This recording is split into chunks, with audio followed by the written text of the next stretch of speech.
아멘. 시편 143편 말씀 오늘 한번 그 내용과 구조를 한번 분석해 보도록 하겠습니다. 여러분들 성경을 좀 우리가 깊이 있게 그 의미를 한번 생각하며 묵상하는 그리고 해석하는 실제적인 한번 실습의 시간을 한번 오늘 갖기를 원하는데요.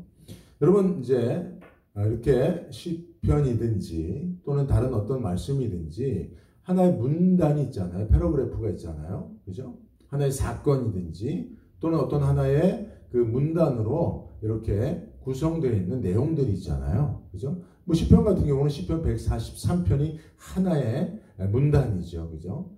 그것을 우리가 어떻게 해석해내느냐. 이것이 참 중요하잖아요. 그죠? 우리가 성경을 읽는다고 그저 성경을 읽고 들으면 다 은혜가 되는 게 아니에요. 그 말씀을 이해하는 만큼 사실은 그 말씀이 우리에게 주는 그 모든 것들을 우리가 소유하게 되는 것인데요. 그죠? 그래서 여러분, 말씀을 사실은 우리가 읽고 그 의미를 해석할 수 있어야 합니다. 구체적으로 우리가 어느 정도까지 말씀을 읽어야 하는가. 사실은 이제 한국교회가 이게 말씀을 속독으로 많이 읽었었어요. 그죠? 그래서 저도 뭐 교회 프로그램에 80시간인가 정도 읽으면 성경을 속독으로 빠르게 읽으면 80시간이면 다 읽거든요. 그래서 막 빠르게 속독 테이프 틀어놓고도 해봤는데 사실 그게 지금 저에게 있어서는 그게 무슨 의미인가. 그죠? 사실은 큰 의미가 없다고 저는 생각합니다. 왜냐? 여러분 빨리 읽어서 한 권을 다 읽는 게 그래서 그렇게 뭐 10독, 50독, 100독 하면 무슨 의미가 있습니까? 그 안에 있는 의미를 모르는데 내용을 분석할 줄 모르고 해석할 줄 모르는데요. 그죠? 그래서 사실은 이제 성경을 뭐 해석하 이게 사실은 신학교에서 신학을 공부하는 자들만 배울 것이 아니라 사실은 우리 성도들이 제일 필수적으로 배워야 될 게 성경 해석가가 아니겠어요? 그죠? 성경을 어떻게 읽고 해석해내느냐, 그 의미를 알아내느냐.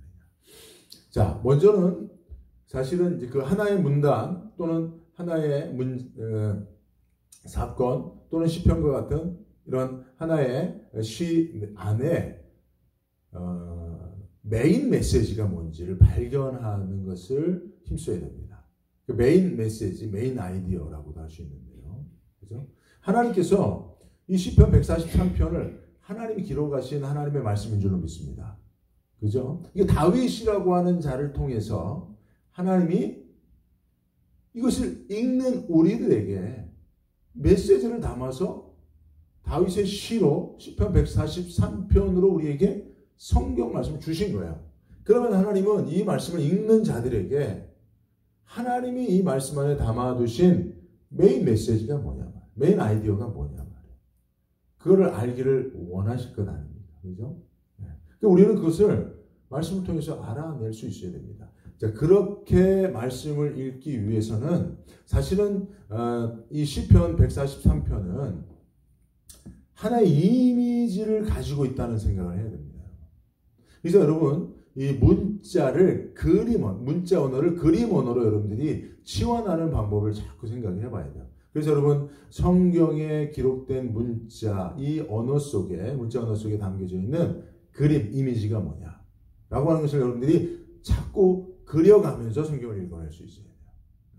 왜냐하면 문자로만 이렇게 쭉 나열되어 있는 문자 언어로만 보면 그 안에 어떤 하나의 선명한 이미지를, 메시지를, 메인 아이디어를 잘 발견하기가 어려워요. 근데 이것을 그림 언어로, 그죠?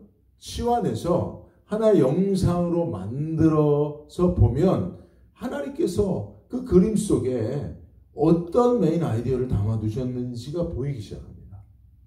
그래서 여러분들이 이제 이 말씀을 읽으면서 상상을 해야 되는 거예요. 여러분 사실 말씀의 묵상이라고 하는 거, 오늘도 본문에 보면 묵상이라는 단어가 나오죠. 5절에. 그죠? 네. 기억하고 묵상하고 생각하는 거예요.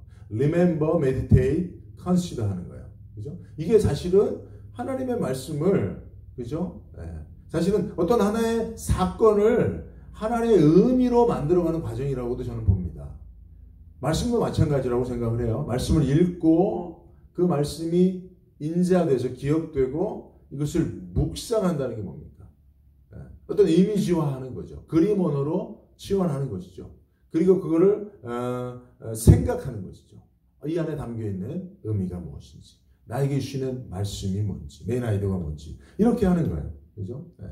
그래서 오늘 시편 143편도 그런 식으로 여러분들이 말씀을 읽어가 볼 수 있어야 된다는 것이죠.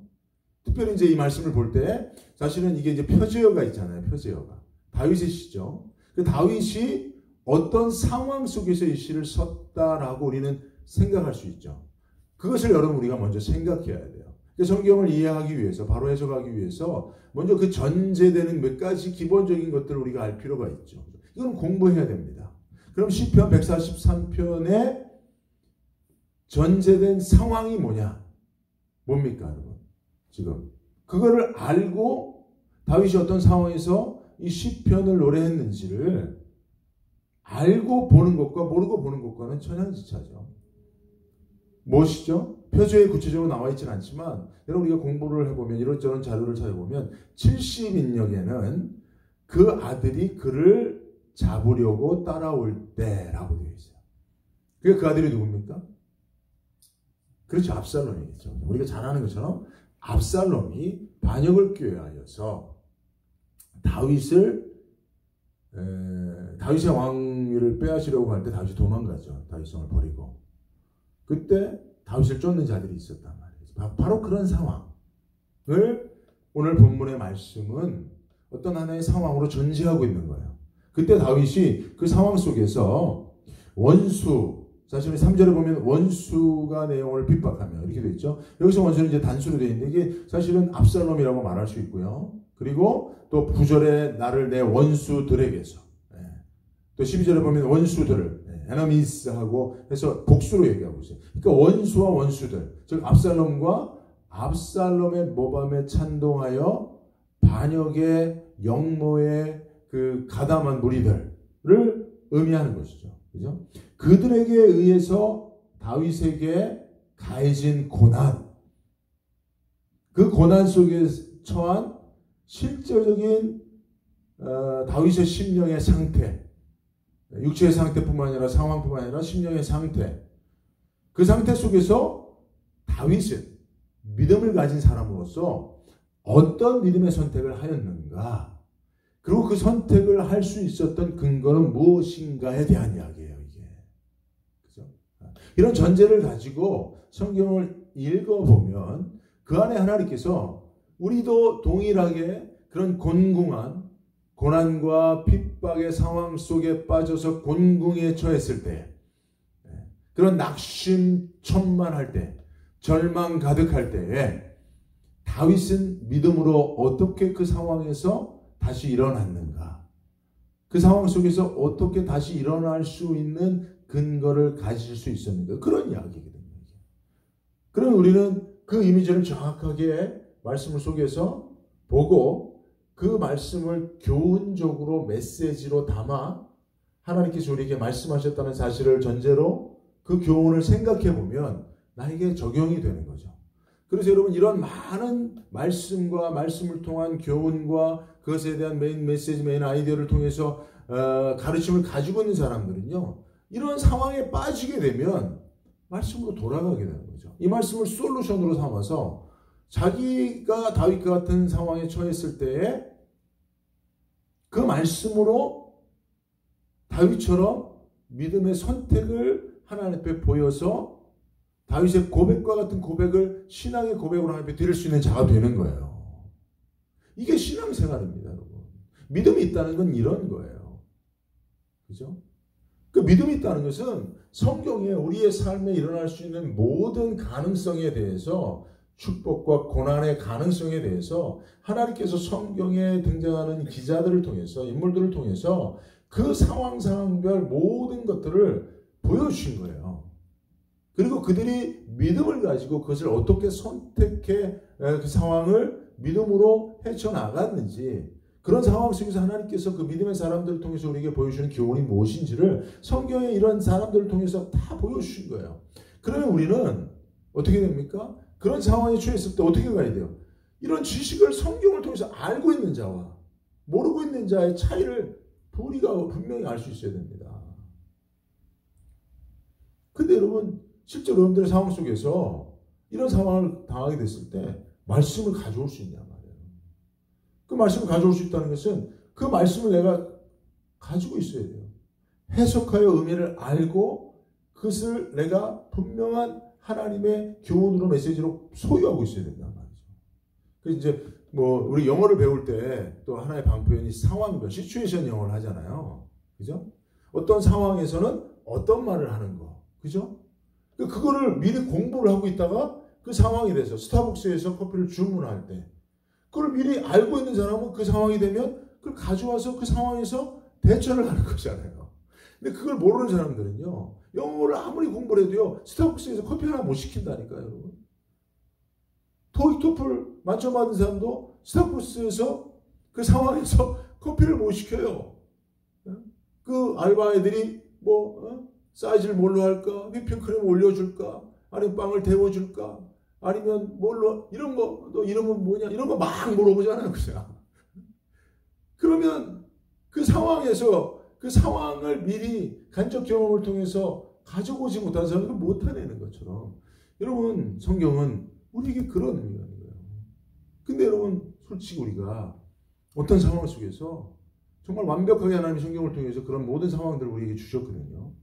그러면 그 상황 속에서 상황별 성경을 가져와서 적용해서 솔루션으로 삼느냐 말이에요. 그걸 못 해내고 있잖아요, 솔직히. 이유가 뭡니까? 말씀을 자기 것으로 소유하고 있지 못하는 거예요. 자, 그래서 오늘 본문의 말씀도 한번 그런 의미 속에서 우리가 어느 정도 기본적인 그 전제를 이야기를 했는데요. 구체적으로 내용을 파악하기로 한번 들어가 봅시다. 자, 오늘 본문의 말씀은 1절부터 12절인데 대략적으로 보면 1절과 2절은 서론이고요. 11절과 12절은 결론이고 3절과 10절은 본론 말씀이라고 볼 수가 있습니다. 그러니까 여러분, 성경은 그냥 막 쓴 게 아니에요. 북가는 대로 막 써서 그냥 던져놓은 게 아니고요. 하나님의 의도가 남겨져. 다윗의 20편, 143편도 하나님이 다윗을 통해서 무엇인가 어떤 하나의 상황, 다윗이 정말 그 인생 가운데 경험했던 실제적인 어떤 상황을 토대로 그 상황을 믿음으로 극복해 가는 자의 구체적인 그런 솔루션을 어떤 중요한 메시지로 담아서 선언, 본론, 결론으로 우리에게 가르쳐주고 있는 거예요. 그러니까 성경을 보면서 그것이 어떻게 구성되어 우리에게 이야기되고 있는지를 생각하고 그 구조를 파악할 수 있어야 된다는 것이죠.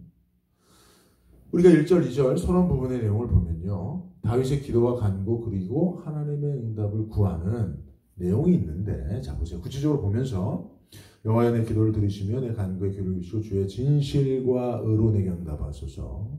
여기서 보면 다윗이 하나님 앞에 기도할 내용이 있어요. 간구할 필요가 생겼어요. 근데 하나님이 응답해 주시길 바라는 그 다윗의 응답에 대한 기대, 그 뭐라 그랬죠? 제가 오늘 새벽에 얘기했는데 뭐죠? 오늘 말씀해 보면 주의 진실과 의로움이에요. 그러면 다윗이 하나님 앞에 기도하면서 자기 문제를 가지고 하나님 앞에 기도하면서 하나님이 응답해 주시기를 기도하면서 하나님의 응답을 구할 수 있는 기대, 그 근거가 뭐라고요? 주의 진실과 의로움이죠. 우리 쉽게 말하면 하나님의 성품이라고 볼 수 있어요. 근데 하나님의 성품만이 아니라 그 하나님의 성품이 그냥 하나님 성격 좋으니까, 하나님이 진실하시고 의로우니까 내가 그냥 구하면 응답해 주세요가 아니에요. 거기에 더해져야 이 하나님의 성품을 기대어 간구하는 다윗의 기도에, 그리고 그 기도의 응답에 대한 기대가 어디에 근거한 건지 알아요. 2절에 보면 주의 종에게 심판을 행치 마소서라고 되어 있잖아요. 여러분, 이 1절 말씀과 2절 말씀의 연결고리가 뭡니까? 다윗이 이렇게 하는, 하나님 내 기도를 들어주세요. 내 간구에 귀를 기울이시고 주의 진실과 의로 내게 응답하소서. 주의 종에게 심판을 행치 마소서. 갑자기 이런 심판을 얘기한단 말이에요. 여기서 말하는 심판은 뭡니까? 지금 다윗이 말하고 있는 심판은 뭐야? 다윗이 당하고 있는 원수들에 의한 핍박. 3절부터 나오는 원수가 내 영혼을 핍박하며 내 생명을 땅에 엎어서 나로 죽은 지 오랜 자 같이 흑암한 곳에 거하게 하였나이다. 그죠? 이게 딱 3절에 다윗이 원수들에게 받은 핍박들이 나오는 거죠. 그죠? 이것이 그 내용인 거죠. 그죠? 그런데 다윗이 그 핍박, 그 고난 속에서 하나님께 기도하는 거예요. 그러면서 하나님, 무슨 당연한 기도는 뭘까요? 이제 5절 이하겠죠. 5절 이하의 말씀이고 8절 이하의 말씀이죠. 아니 8절 이하의 말씀입니다. 구체적으로는. 쉽게 말하면 하나님 내가 이렇게 원수들을 인해서 고난을 당합니다. 여기서 날 건져달라는 건 아니겠어요. 그런데 하나님께서 응답하시는 것을 구하여 주시는 거죠. 구원해 주시는 거죠. 건져주시는 거죠. 원수들로부터 그 손으로부터 자유케 하시는 거죠. 살려주시는 거죠. 그런데 주의 진실과 의로 내게 응답하소서 하면서 갑자기 자기를 주의 종이라고 말하면서 심판을 행치 마소서라고 얘기합니다. 이게 무슨 의미입니까? 무슨 의미일까요? 자기 죄에 대한 심판을 받는다고 생각합니다. 네, 그렇게 생각할 수 있겠죠. 그죠? 우리가 쉽게는 다윗이 고난을 받는 거 사람들에 의해서 모반, 그죠? 반역, 역모를 꾀하는 자들에 의해서 지금 다윗을 죽이는 게 목적 아닙니까, 그들은? 다윗의 왕권을 찬탈하려면 왕을 죽여야 되잖아요. 그게 목적인데, 그게 이제 잔여란 말이에요. 그러면서 많은 충신들이, 자기를 따라 충신들이 거의 가담했단 말이에요. 그리고 많은 백성들이 마음이 압살롬에게 돌아선 상황. 이 상황이에요. 그죠? 근데 이것을 무엇으로 보는 거예요? 하나님의 심판. 그럼 왜 하나님의 심판으로 보는가? 일단 우리가 고민을 가져야 돼요. 자, 이것을 우리가 퀘션 마크로 가지고 계속 봐야 됩니다. 성경을 보면서 성경에 대한 질문들이 나옵니다. 1절부터 쭉 읽어가면서 왜 다윗은 하나님 나를 살려달라고, 하나님 내게 참 좋으신 분이잖아요. 하나님 성품 나를 기대해서 기도할 수 있어요. 근데 갑자기 이 모든 것이 하나님의 심판이 아니길 원한다라고 기도하는 거죠. 하나님이 나에게 심판에 가지 않기를 바랍니다라고 그렇게 얘기를 하는 것이죠. 그죠? 그러면 왜 다윗은 이 상황을 하나님의 심판으로 연결짓고 있느냐라고 하는 것에 대한 의문부호를 가지고 우리가 말씀을 보는 거예요. 자, 그런데 이제 여기서 우리가 먼저 여러분들이 관련적으로 말씀드리면 특별히 이제 그거에 대한 해답은, 그 질문에 대한 해답은 하나님 앞에 다윗이 자기 자신을 주의 종이라고 하는 주종 관계로 규정하고 있는 것을 찾을 수 있어요. 그죠? 그리고 여러분 보십시오. 이게 이제 서론에 등장하는 말인데 결론에 뭐라고요? 지금 이 시편 143편의 마지막 결어가 뭡니까? 결론에 있는 결어가 뭐예요? 나는 주의 종입니다. 이것을 지금 천명하고 있잖아요. 이 종이라는 게 뭐예요? 주인과 종의 관계예요. 여기서 말하면 종주권 언약을 말하는, 하나님과의 언약 관계를 말하는 거예요. 여러분 주종 관계는요, 하나님과 우리의 언약 관계입니다. 언약 관계로서 우리가 그 당시에 있었던 종주권 언약과 같다라고 여러분들 많이 이야기를 했잖아요. 그죠? 종주와 봉신 간의 종주권 언약이에요. 그래서 주인과 종의 관계로 서로 언약을 맺고, 종주는 봉신을 보호하고 봉신은 종주에게 순종하고 그 명령을 따르는 그런 언약 관계를 말하는 거예요. 지금 다윗은 자기 자신을 하나님 앞에 세우면서 자기가 당하는 고난, 이 핍박 속에서 하나님이 나를 건져달라고 얘기하는 건 뭐예요? 봉신이 종주에게 당신과 맺은 언약 하에서 당신이 나를 보호할 의무가 있습니다라고 말하는 거예요. 그죠? 그것이 기본이고 그것을 신실하게 이행하시는 종주로서, 주인으로서의 하나님의 성품을 이야기하는, 언급하는 거예요. 그러니까 하나님의 성품은 언약을 신실히 지키는 데 발휘되는 거예요, 여러분. 하나님이 그냥 성격 좋다는 게 아니에요. 여러분, 세상에서 성격 좋다는 사람들은 다 오냐, 다 모든 걸 오냐 하면 성격 좋다고 하죠. 아니에요, 여러분. 하나님의 성격 좋은 건 그런 거 아니에요. 하나님의 성격이 좋다고 하는 거는 그냥 아이, 이래도 좋다, 저래도 좋다, 난 무조건 사랑한다. 아닙니다, 절대로. 그러면 하나님의 책망, 하나님의 심판, 하나님의 저주 해석이 안 되는 거예요. 그죠? 그러니까 하나님의 신실하심, 하나님의 인자, 그죠? 네. 여기도 12절에 보면 주의 인자하심, 그죠? 이렇게 등장하잖아요. 근데 주의 인자하심으로 나의 원수들을 끊으시고, 이게 말이 안 되잖아요. 하나님의 성품이 사랑이에요. unfailing love. 이거는 여기서 말하는 사랑은 포기하지 않는 사랑이에요. 무조건적인 사랑이에요. 근데 나는 사랑하고 원수들은 죽여버리시는 거예요. 그러면 이거는 하나님의 성품에 기인한 이야기가 아니에요. 하나님의 성품만 말하는 게 아니에요. 그것은 무엇을 의미한다고요? 종주권 언약 속에서 그 언약을 지키는 종주로서의 사랑, 신실함, 의로움을 말하는 거예요. 그래서 지금 다윗이 자기의 언약 관계 속에서의 하나님의 종으로서의 자기 역할을 이야기하는 것은 하나님이 누구시냐? 나에게 당신은 누구시냐? 난 당신의 종이니 당신은 나의 주인이시라는 거예요. 그죠? 당신은 나의 주인이시고, 그러면 주인이시라는 말씀은 뭡니까? 당신은 나를 보호할 의무가 있다는 이야기예요. 내가 처한 곤경에서 나를 건질 의무가 있다는 거예요. 그런데 만약에 그 하나님이 나를 이 곤궁에서, 그 고난에서, 핍박에서 건지시지 않는다면 무엇을 말하는 겁니까?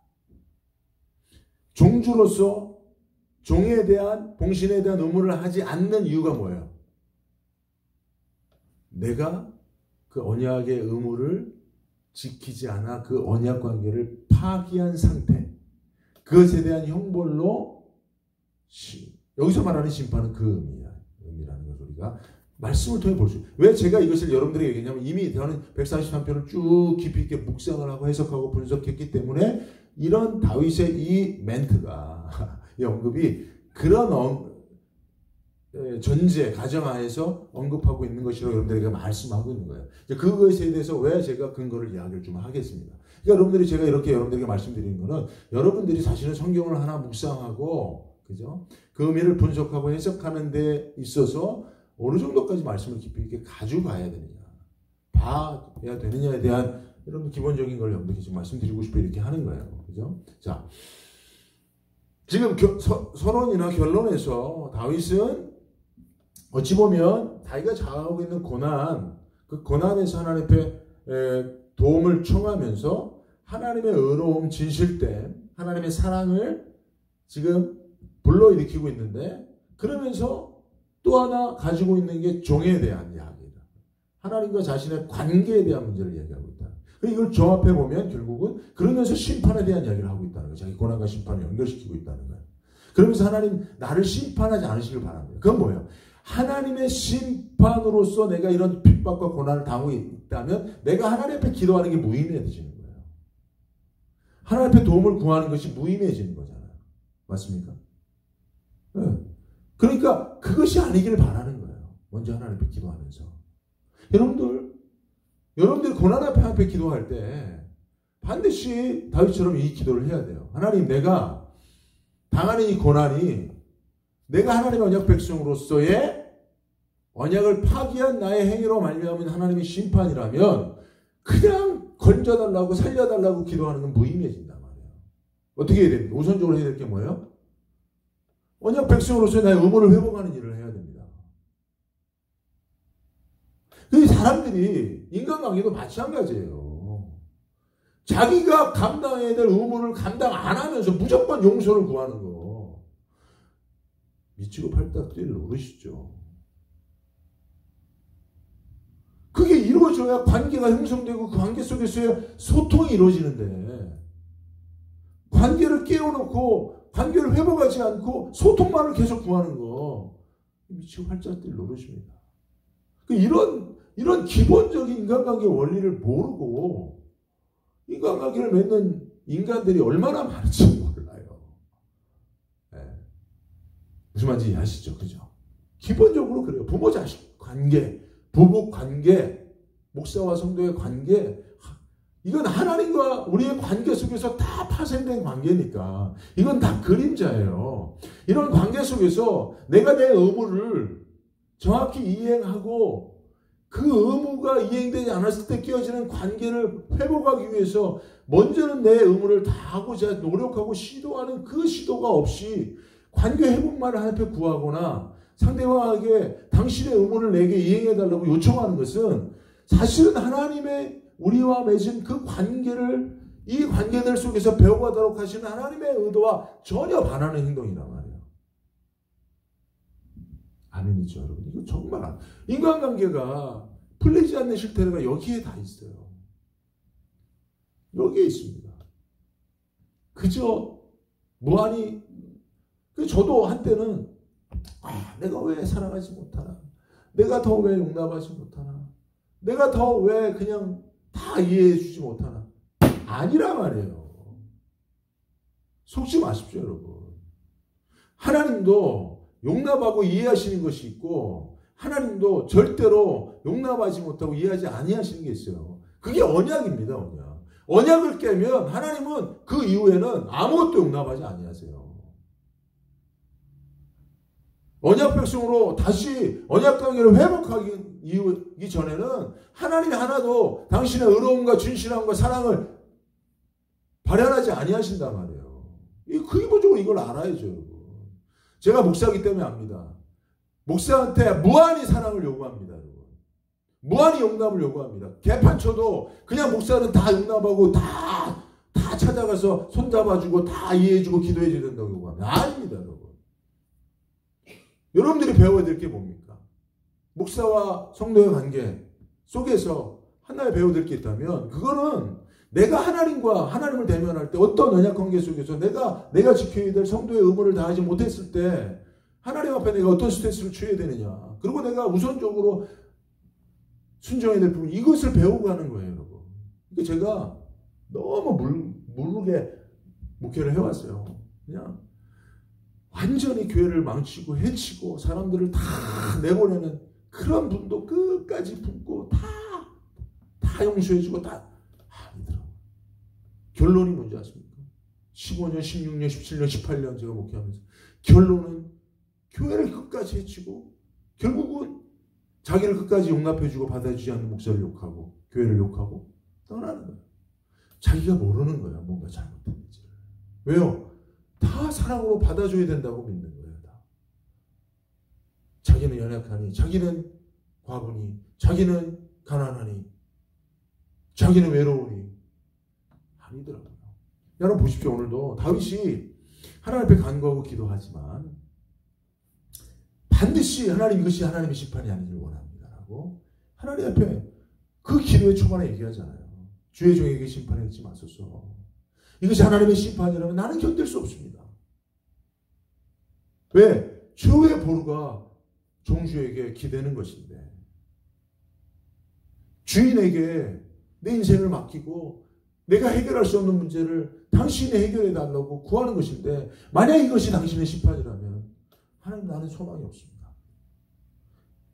그런 고백을 하는 다윗이 하나님 앞에 이 기도를 드리는 다윗이 어떻게 하나님 앞에 자기의 다짐과 결단을 보이는지가 나온다는 사실을 알아야 돼요. 우리가 그냥 하나님의 무한한 사랑을 위해서 그냥 기도하고 하나님 어떻게 해주시겠지 이게 그것으로 그치지 않습니다. 오늘 본문에는 이 고난에 빠진 그래서 절망하고 낙심하는 다윗이 하나님과 맺은 그 언약을 다시 한번 상기하면서 나는 하나님의 종이니 내가 하나님과 맺은 그 언약을 하나님이 통해서 나를 구해달라고 보호해달라고 내 원수들은 그 언약 하에서 당신의 원수니 종주가 맺은 봉신의 언약은 종주의 원수니 당신이 그 원수들을 해결해달라고 기도하면서 다윗이 힘쓰는 게 뭡니까? 내가 당신과 맺은 언약을 회복하기 위해서 결단하고 다짐하겠습니다. 그게 8절, 9절, 10절의 말씀이에요. 왜냐하면 그런 이해가 왜 중요하냐면 8절, 9절, 10절을 해석이 안 되거든요. 그런 이해 속에서. 이 말씀을 보지 않으면, 자 보세요. 3절, 4절은 다윗이 실제로 당하고 있는 고난의 내용이에요. 그죠? 내 영혼을 핍박하고 pushes me, 또 내 생명을 땅이 crushes me, 그죠? to the ground. 그리고 세 번째는 뭡니까? 어둠 속에.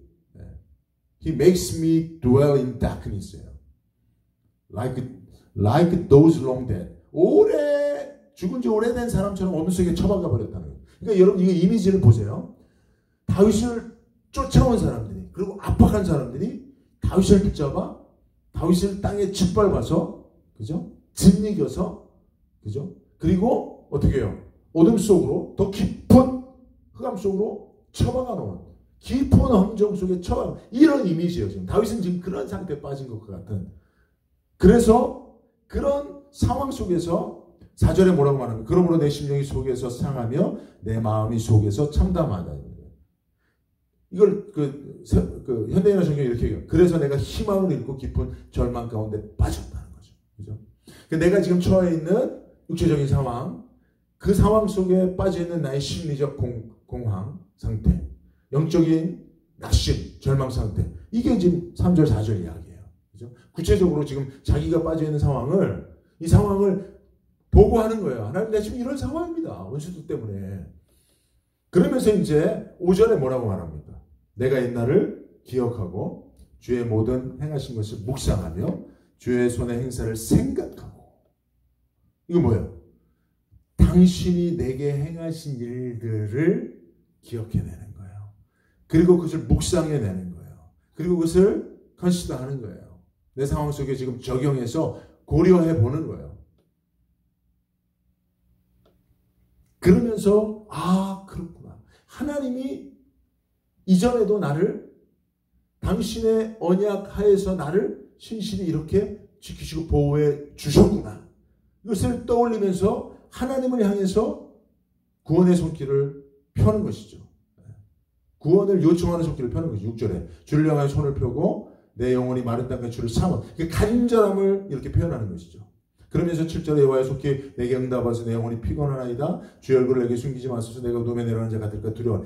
하나님이 아니면 나는 이런 상황에서 다시 회복되지 않고 더 깊은 절망에 빠져 결국 멸망할 수밖에 없다는 사실을 하나님 앞에 고백하는 거예요. 그러니까 이것은 뭐예요? 자기 상황을 아뢰면서 당신만이 나를 구원할 유일한 나의 주인입니다.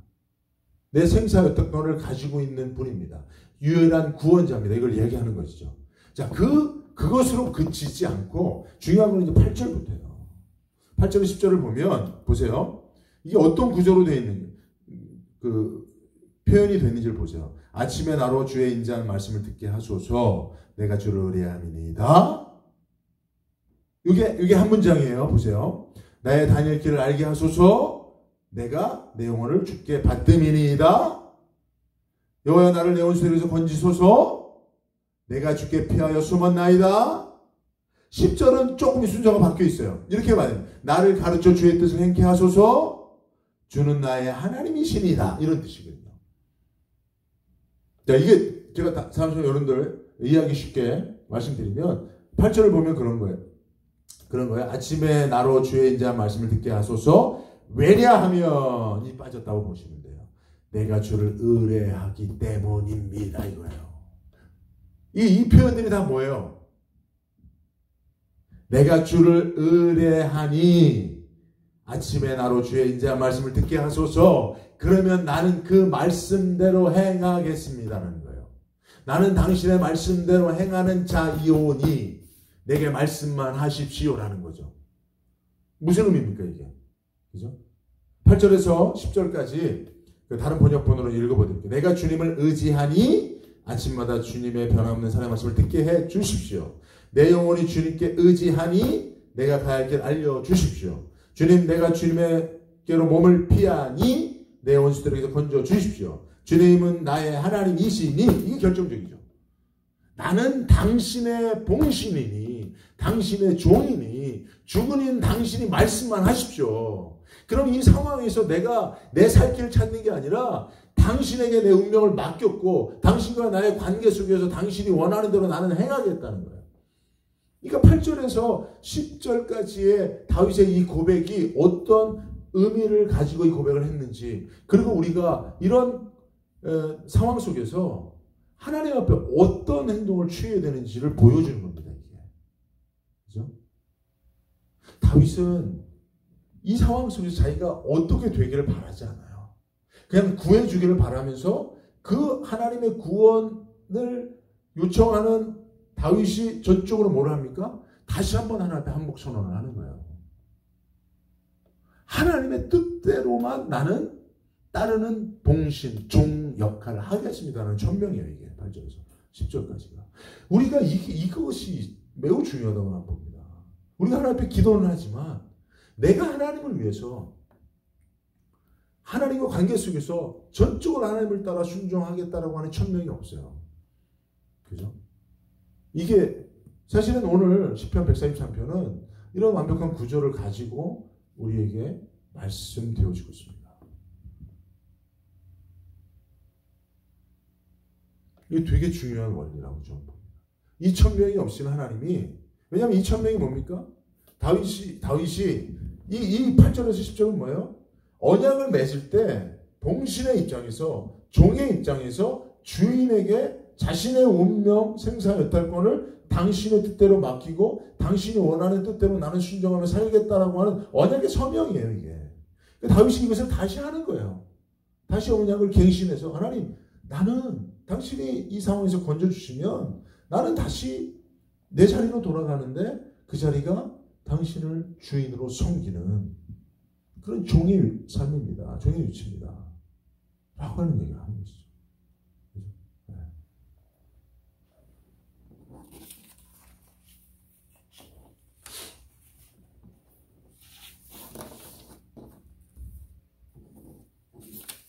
그래서 결국은 3절에서 7절까지의 다윗의 그 간구는 종주에 대한 봉신의 간청이요 참전 요청과도 같은 거죠.